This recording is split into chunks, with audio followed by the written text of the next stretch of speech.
जय श्री राधा रमण, जय भोलेनाथ। आप सभी भक्तों को महाशिवरात्रि की ढेर सारी शुभकामनाएं। आप सभी पर भोलेनाथ का आशीर्वाद हमेशा बना रहे। महाशिवरात्रि के इस पावन दिन में जब सारा संसार शिवमय हो जाता है, शिव भगवान की भक्ति में डूब जाता है, तब हर एक भक्त के दिल में एक भक्ति की ज्योति जल उठती है। यह महाशिवरात्रि का दिन केवल जागरण का ही नहीं बल्कि अपनी आत्मा की जागृति का भी होता है और यह अवसर है अपने मन, कर्म और वचन को शुद्ध करने का, भगवान शिव के साथ एक अटूट श्रद्धा प्रकट करने का।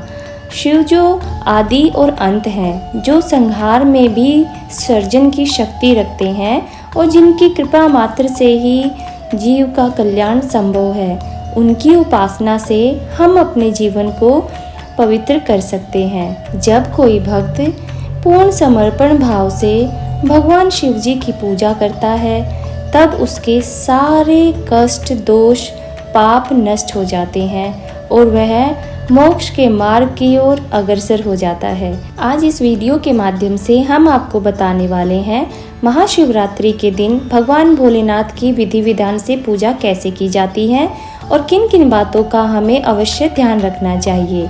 यह सारी बातें आज के इस वीडियो में हम आपको बताएंगे। अगर आपको जानकारी अच्छी लगे तो वीडियो को लाइक करके हमारे इस चैनल पर शिवरात्रि के दिन कथा भी जरूर सुनिएगा। इसके अलावा पूजा विधि के साथ साथ वीडियो के अंत में आपको कुछ प्रश्नों के उत्तर भी मिलेंगे, जैसे कि महाशिवरात्रि पर हमें कितने बजे उठना चाहिए, महाशिवरात्रि व्रत के दिन क्या क्या नियम होते हैं, महाशिवरात्रि का व्रत क्यों रखना चाहिए, भगवान शिव जी को क्या चढ़ाना चाहिए, उपवास कैसे करना चाहिए, इस व्रत में क्या क्या खा सकते हैं, महाशिवरात्रि का व्रत कौन कौन रख सकता है, व्रत में क्या नहीं खाना चाहिए, क्या नहीं करना चाहिए, महाशिवरात्रि का व्रत कब खोला जाता है और पूजा करते समय या व्रत के दिन आपको कौन से रंग के वस्त्रों को धारण करना चाहिए, महाशिवरात्रि के व्रत में भोजन कब करना चाहिए और यदि आपको नींद आ रही हो तो कब सो सकते हैं। इन सभी प्रश्नों के उत्तर इस वीडियो में आपको मिलने वाले हैं। महाशिवरात्रि के दिन भगवान भोलेनाथ की पूजा पंचोपचार विधि से, दशोपचार विधि से या फिर षोडशोपचार विधि से की जाती है। पंचोपचार विधि में गंध, धूप, दीप और नैवेद्य होते हैं। दशोपचार विधि में पाद्य, आचमन, स्नान, अर्घ्य, वस्त्र, निवेदन, गंध, पुष्प, धूप, दीप और नैवेद्य होते हैं। और 16 उपचार यानी षोडशोपचार विधि में पाद्य, आचमन, अर्घ्य, स्नान, वस्त्र, गंध, पुष्प, आभूषण, धूप, दीप, नैवेद्य, आचमन, तांबूल, स्तवपाठ, तर्पण और नमस्कार। तो इन 16 क्रियाओं से भगवान भोलेनाथ का पूजन किया जाता है। अगर संभव हो सके और आपके पास समय हो तो आपको षोडशोपचार विधि से ही पूजन करना चाहिए, नहीं तो आप केवल पंचोपचार विधि से भी महाशिवरात्रि के दिन पूजा कर सकते हैं। पूजा आरंभ करने से पहले जो भी आवश्यक सामग्री है वह आपको पहले से ही एक स्थान पर एकत्रित कर कर रख लेनी चाहिए, जैसे कि भगवान शिव की प्रतिमा या तस्वीर या फिर उनका कोई विग्रह। इसके अलावा आसपास मंदिर में जाकर पूजा भी आप कर सकते हैं। अगर आप पूजा करने के लिए किसी मंदिर में जा रहे हैं तो आपको सारी सामग्री अपने घर से ही लेकर जानी चाहिए। पूजा सामग्री में दूध, दही, घी, आकड़ा, धतूरा, बेलपत्र, चंदन, भस्म, 5 तरह के फूल या कोई भी 5 फल, पंचामृत वस्त्र, पान, फूलों की माला, फूल, गंगाजल, लोटा और आचमन, कपूर, दीपक, धूप, रुई, पंचमेवा, पंचरस, इत्र, गंध, मौली, ईख, भांग, बेर, आम की मंजरी और आम के पत्ते। अगर आप कलश की स्थापना करना चाहते हैं तो शहद, 5 तरह की मिठाई, तिल, रुद्राक्ष, कुश और कुशा का आसन। इनके अलावा माता पार्वती के लिए आप श्रृंगार की सभी सामग्री अवश्य रखें। मंदिर में चढ़ाने के लिए कुछ दक्षिणा और आप अपनी सामर्थ्य के अनुसार जो भी दान वगैरह देना चाह रहे हो वह भी अपने साथ रखें। और भगवान शिव को और भगवान गणेश को जनेऊ जरूर अर्पित करें। जनेऊ यदि आपके पास हो तो जनेऊ अर्पित कर सकते हैं, नहीं तो कच्ची सूत को भी लपेटकर आप भगवान को अर्पित कर सकते हैं। इसके बाद पूजा का आरंभ करने से पहले आपको ब्रह्म मुहूर्त में या प्रातःकाल जल्दी उठकर स्नान ध्यान से निर्वृत्त होने के बाद भगवान शिव और माता पार्वती को याद करते हुए व्रत और पूजा का संकल्प लेना चाहिए। ब्रह्म मुहूर्त को किसी भी शुभ कार्य की शुरुआत करने के लिए अति उत्तम माना जाता है। अगर आप घर पर ही पूजा कर रहे हैं तो एक चौकी पर पीला या फिर लाल वस्त्र बिछाएं और फिर कलश की स्थापना करें। कलश स्थापना नहीं करना चाहते हैं तो बिल्कुल साधारण तरीके से भी, सादी विधि से भी आप पूजा कर सकते हैं। इसके बाद एक बड़ी सी थाली में शिवलिंग या फिर भगवान शिव की कोई भी मूर्ति जो आपके घर में विराजमान हो उसको स्थापित करें और उस थाली को आपको चौकी पर ही रखना है। अगर आपके पास शिवलिंग है तो शिवलिंग का पूजन कर सकते हैं, नहीं तो घर पर ही आप गाय के गोबर या फिर मिट्टी से, शुद्ध मिट्टी से पार्थिव शिवलिंग बनाकर उनका पूजन भी किया जा सकता है। अब सबसे पहले दीप जलाइए, उसके बाद कलश स्थापित कीजिए। कलश की पूजा करने के बाद सबसे पहले गणेश भगवान का पूजन करें। उसके बाद भगवान शिव की प्रतिमा या शिवलिंग को जल से स्नान कराएं, फिर पंचामृत से स्नान कराएं। पंचामृत से स्नान कराने के बाद एक बार फिर से शुद्ध जल से अभिषेक करें। अब भगवान शिव के मस्तक पर चंदन भस्म लगाएं और उन्हें हार और फूल माला अर्पित करें। पूजा के समय अनामिका उंगली यानी छोटी उंगली के पास वाली जो रिंग फिंगर होती है उसी से आपको भगवान को गंध चंदन आदि लगाना चाहिए। भगवान शिव को इत्र अर्पित करें। इसके बाद अगर आप पंचोपचार विधि से पूजा कर रहे हैं तो पंचोपचार विधि से जो भी सामग्री है उन्हें आप एक एक करके भगवान शिव को अर्पित करें। पूजा करने के बाद नैवेद्य यानी भोग अर्पित करें। भोग में आपको दही जिसमें शक्कर डालें या फिर पंचामृत का भोग लगा सकते हैं। दूध से बनी हुई मिठाई का भोग लगा सकते हैं। खोए से बनी हुई बर्फी या फिर दूध से बनी हुई कोई भी मिठाई का भोग महाशिवरात्रि के दिन आप लगा सकते हैं। अगर मिठाई का भोग लगाने में आप समर्थ ना हो तो आप किसी भी फल को भगवान को अर्पित कर सकते हैं। बस ध्यान रखें कि महाशिवरात्रि के दिन नमक, साधारण नमक जो होता है उसका मिर्च और तेल का प्रयोग नैवेद्य में नहीं किया जाता है।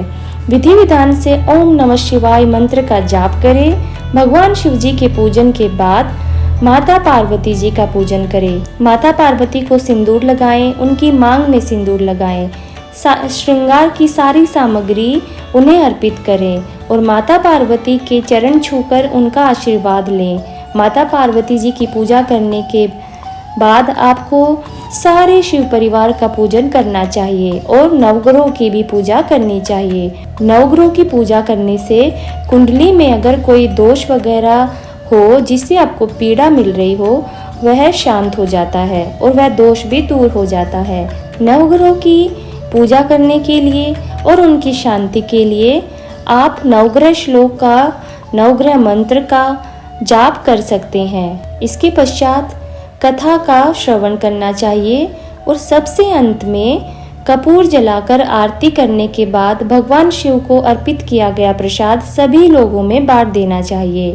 अगर आपने व्रत रखा है तो शिवलिंग पर चढ़ाए गए प्रसाद को शिवरात्रि के दिन ग्रहण नहीं करें, बल्कि अगले दिन व्रत खोलने के बाद ही वह प्रसाद आपको ग्रहण करना चाहिए। महाशिवरात्रि के दिन पूजा प्रदोष काल में, निश्चिता काल में और 4 पहरों में की जाती है, तो आपको अपनी सुविधा के अनुसार जो भी समय सही लगे उसी समय पर पूजन कर सकते हैं। महाशिवरात्रि के दिन सुबह की पूजा आप बिल्कुल साधारण विधि से भी कर सकते हैं। व्रत का संकल्प लेकर आपको पूजा का आरंभ करना चाहिए। पूरे दिन व्रत रखकर शाम के समय आपको पूरे विधि विधान से पूजा करनी चाहिए।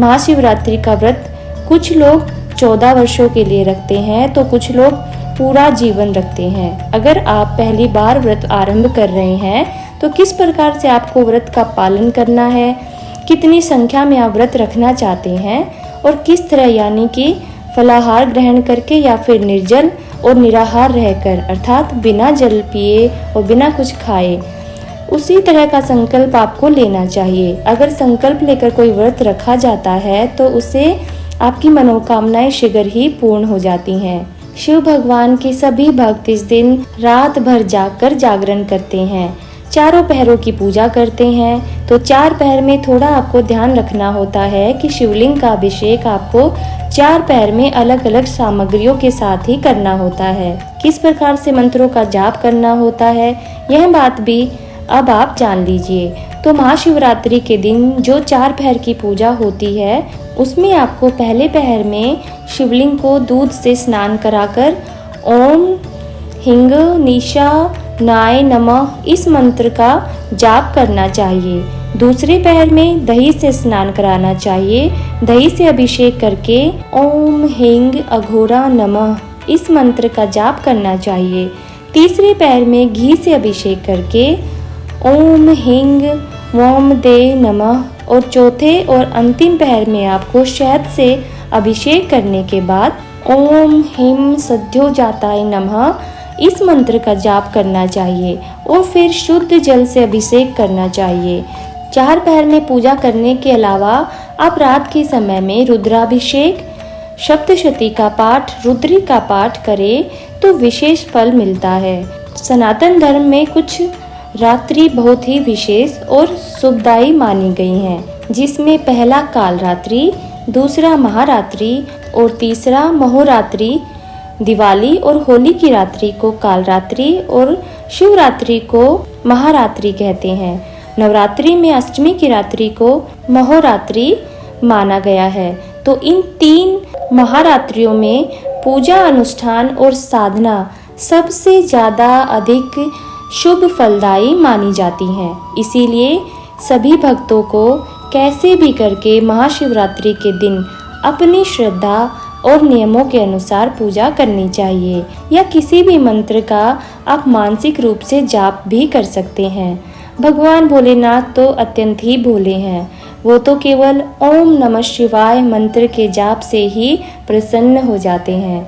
महाशिवरात्रि के दिन भगवान भोलेनाथ की पूजा में 12 ज्योतिर्लिंग स्मरण भी करना चाहिए। अगर आपके लिए संभव हो तो इस दिन किसी एक ज्योतिर्लिंग के दर्शन करने चाहिए। ऐसा संभव ना हो तो पूजा करते समय पूर्ण सच्चे मन से 12 ज्योतिर्लिंग मंत्र का जाप आपको अवश्य ही करना चाहिए। तो इस तरह से महाशिवरात्रि की पूजा करने के अलावा आपको इस दिन नंदी भगवान की पूजा भी अवश्य करनी चाहिए और किसी भी बैल को हरा चारा या फिर गुड़, फल आदि जरूर खिलाने चाहिए। पूजा करने के बाद अपनी ही जगह पर खड़े होकर 3 बार परिक्रमा करें। यदि मंदिर में जाकर पूजा कर रहे हैं तो शिवलिंग की आधी परिक्रमा करें। अगर कोई गर्भवती महिला शिवरात्रि का व्रत रखना चाहती है तो उन्हें इस दिन अपने डॉक्टर की सलाह से ही व्रत का पालन करना चाहिए और आपको भूलकर भी निराहार रहकर या फिर बिना जल के कोई भी व्रत नहीं रखना चाहिए।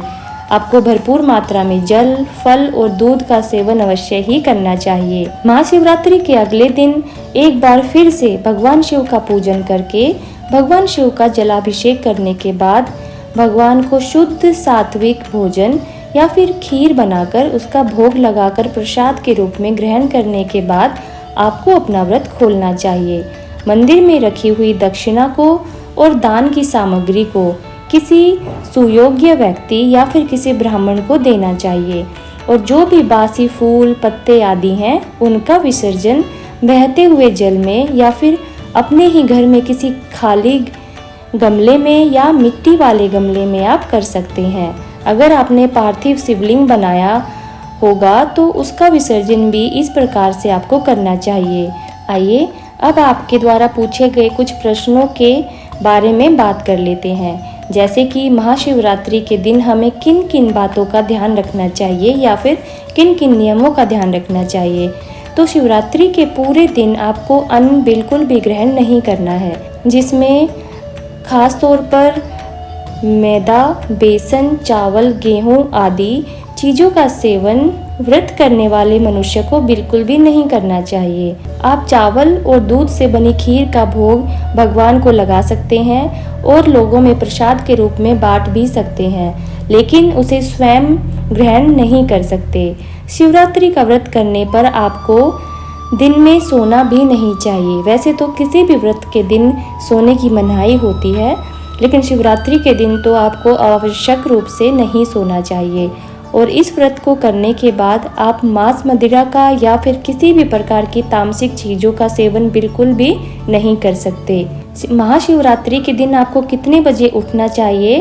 तो आपको भूलकर भी महाशिवरात्रि के दिन देर तक तो बिल्कुल भी नहीं सोना चाहिए। सूर्योदय के बाद उठकर जो व्रत पूजा करता है तो उन्हें पूजा का कोई भी फल प्राप्त नहीं होता। तो शिवरात्रि की पूजा करने के लिए आपको हमेशा ब्रह्म मुहूर्त में, नहीं तो सूर्योदय से पहले उठकर पूजा करनी चाहिए। महाशिवरात्रि का व्रत क्यों रखा जाता है? तो महाशिव पुराण के अनुसार महाशिवरात्रि का व्रत अविवाहित महिलाएं और विवाहित महिलाएं, कोई भी पुरुष, सभी बच्चे, बुजुर्ग कोई भी कर सकता है। गर्भवती महिलाएं भी कर सकती हैं। उपवास कैसे करना चाहिए? तो देखिए, अगर आप उपवास कर रहे हैं तो आप दिन भर केवल फलों का सेवन करेंगे, या इस दिन आप नमक का सेवन नहीं कर सकते हैं। बहुत अधिक आवश्यकता हुई तो सेंधे नमक का सेवन आप कर सकते हैं। और ओम नमः शिवाय मंत्र का जाप आपको पूरा दिन करते रहना चाहिए। भगवान शिव को क्या चढ़ाना चाहिए? तो खास तौर पर भगवान शिव को बेलपत्र अति प्रिय हैं। तो बेलपत्र, गंगा जल, फल, फूल और अक्षत भगवान को अर्पित किए जाते हैं। ऐसा करने से सभी भक्तों की मनोकामनाएं पूर्ण होती हैं। और क्योंकि इस दिन भगवान शिव और माता पार्वती का विवाह हुआ था, तो सौभाग्य सूचक, सौभाग्य को बढ़ाने वाली, सुहाग को बढ़ाने वाली, सुहाग की रक्षा करने वाली जो भी सुहाग की सामग्रियां हैं वह भी आपको अर्पित करनी चाहिए। भगवान शिव को भांग, धतूरा अत्यधिक प्रिय हैं। इसके अलावा मौसमी फलों में बेर भी भगवान को अर्पित किए जाने चाहिए। किन किन चीज़ों को आप खा सकते हैं, यानी किन किन चीज़ों का सेवन आप शिवरात्रि के दिन कर सकते हैं? आप इस दिन केवल फ्रूट, ड्राई फ्रूट्स या घर पर बना हुआ फलों का जूस आदि का सेवन कर सकते हैं, जैसे कि केला, संतरा, सेब, अनार, लीची, बेर, इनका सेवन आप कर सकते हैं। भूलकर भी इस दिन अपने माता पिता, गुरु, पत्नी, अपने पूर्वजों और बड़ों का अपमान नहीं करना चाहिए। इसके अलावा आपके गुरु ने आपको जो भी बातें बताई या सिखाई हो उनका भी आपको सम्मान करना चाहिए और मनन करना चाहिए। किस तरह के वस्त्र आपको महाशिवरात्रि के दिन पहनने चाहिए? तो आज के दिन खास तौर पर आपको पीले, लाल, हरे वस्त्र धारण करने चाहिए। इसके अलावा सफ़ेद रंग का प्रयोग भी आप पूजा करते समय कर सकते हैं। व्रत में भोजन कब करना चाहिए? तो व्रत पूर्ण होने पर ही भोजन करना चाहिए। शिवरात्रि के अगले दिन भी आपको केवल और केवल सात्विक भोजन ही ग्रहण करना चाहिए। सात्विक भोजन से ही व्रत खोलना चाहिए और अधिक से अधिक 2 समय ही भोजन आपको करना चाहिए। वैसे तो शिवरात्रि के दिन सोना नहीं चाहिए, लेकिन कुछ लोगों का स्वास्थ्य यदि खराब रहता हो और दिन में आराम करना या रात में आराम करना, सोना आपके लिए अत्यंत आवश्यक हो, तो यह नियम आपके लिए लागू नहीं होता। आप अपने स्वास्थ्य को देखते हुए दिन में और रात में आराम कर सकते हैं, सो भी सकते हैं। लेकिन जो भक्त भगवान भोलेनाथ की पूर्ण निष्ठा और श्रद्धा के साथ पूजा करना चाहते हैं और चाहते हैं कि उनकी मनोकामना शीघ्र से शीघ्र पूर्ण हो, तो उन्हें इन नियमों का पालन अवश्य ही करना चाहिए। पूजा सामग्री में जिस भी सामग्री का भाव हो उसे आप अपने मन से मानसिक भाव करके भी भगवान भोलेनाथ को अर्पित कर सकते हैं। अगर पूजा में भक्ति और श्रद्धा की कमी होती है तो चाहे आपने जितनी भी सामग्री क्यों न अर्पित की हो, आपको पूजा का कोई भी फल प्राप्त नहीं होगा। तो ये थी भगवान भोलेनाथ की पूजा से संबंधित कुछ अति आवश्यक जानकारी। अगर आपको जानकारी अच्छी लगी हो तो वीडियो को लाइक जरूर कीजिएगा और इसे अपने अन्य परिवारजनों के साथ भी शेयर कीजिएगा। भगवान भोलेनाथ का आशीर्वाद हम सब भक्तों पर बना रहे। इसी मंगल कामना के साथ मिलते हैं एक और नई वीडियो के साथ। तब तक के लिए राधे राधे।